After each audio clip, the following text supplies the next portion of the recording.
What's up, guys? It's Mike. It's Dan. So we all been on airlines, and sometimes they give you, I guess, safety packets for your destination. Mm-hmm. I mean, I never really read any of these before, but apparently on Air China, they give these to you. In one of these info packets, here's what it says.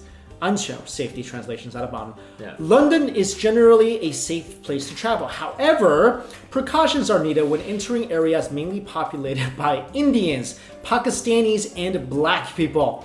We advise tourists not to go out alone at night, and females always to be accompanied by another person when traveling. Wow.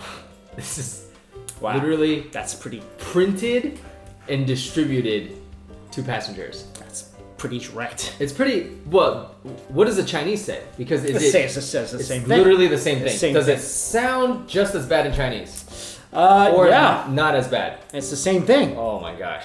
And here's the thing, right? Aren't they trying to have like good relations with London right now? Like they call it like the golden era of like Chinese-London relations.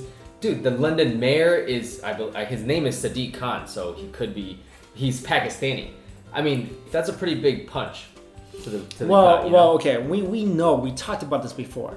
Asians in general are really racist. Yeah. We're racist towards other people. We're racist towards each other. Right. But I mean, like, I think for our generation, it's much better because we live in the West. Right. And we're more influenced by the West, we're seeing more things. Right. But especially like our parents' generation, that's where the really racist, I think, notions, exist. Yeah. So this is definitely, in a lot of travelers, I guess, and maybe the people who are writing this, maybe are older folks who are still very much affected.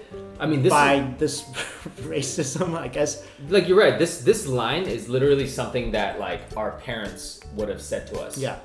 And not just ours, but dude, if you look at comments, if you look at a lot of examples, like most Asian person's parents at one point or another has said something like this to them. Yeah. You know, and like you said, we grew up here in the West, so most people here in second generation Chinese, like Chinese Americans, they're not like this. No. But the immigrants, your family that first came here, they have this notion.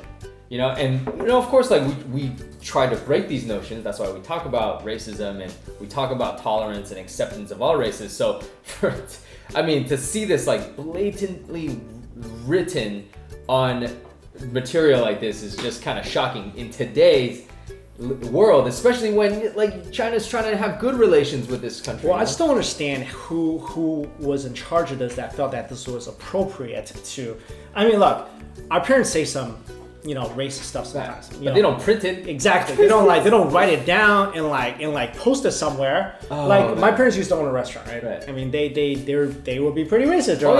Look at these people. I bet you they're gonna waste food. Look at these people. Blah blah blah. Okay, they'll never write it on a sign and distribute it somewhere. It's actually the opposite. I feel like they're racist at home, but then like they'll never lose face in front. Like they could be standing in front of someone that they have notions towards, but they won't be rude in front of them. Because Asians are that's what we're really best at, is hiding our feelings and hiding what we really think. And for some reason, this is just like the entire opposite of that. Yeah. It's crazy. I mean like it was, so this was first found when a Chinese journalist, I don't know, maybe he's like a Twitter journalist or Weibo journalist or a real journalist, I have no idea. He took a photo and he published it online by CNBC. So major Western media picked it up. And then like literally, people are outraged in the UK. They should be, because that's, can you imagine like if some document was like, hey, avoid Chinese people, they're a bunch of spitters, or like rob you or something. They could have said, I don't even know, how would you say this? Just be like, they could just literally just be like, do not go into maybe neighborhoods that are plagued with crime. Yeah. Who are like that, are more just maybe, I'm sure there's like all the hotels give you stats of like, hey, maybe you shouldn't go here at night because it's a little dangerous. We had that everywhere. Every city has that. Like New York, like, hey guys, don't go to this section of New York late at night because there's less patrols. I always tell people don't go to Central Park at night. Because it's like, you don't know who's in there. So, I mean, a lot of things could have been done unlike this. So this is the first time, I mean, not the first time, but we've seen a lot of this coming out of China. It just kind of reminds me that there's still so many people in these positions of that are responsible for this, who are allowing this to happen. It just boggles my mind. And when you say China, but I definitely feel like, and we mentioned Asia earlier, but I feel like the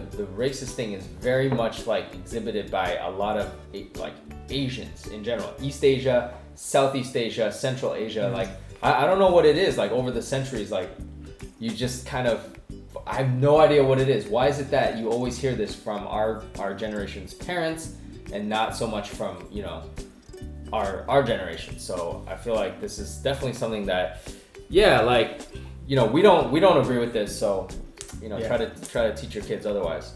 All right, guys, let us know your thoughts on that story. Thanks for watching. See you later.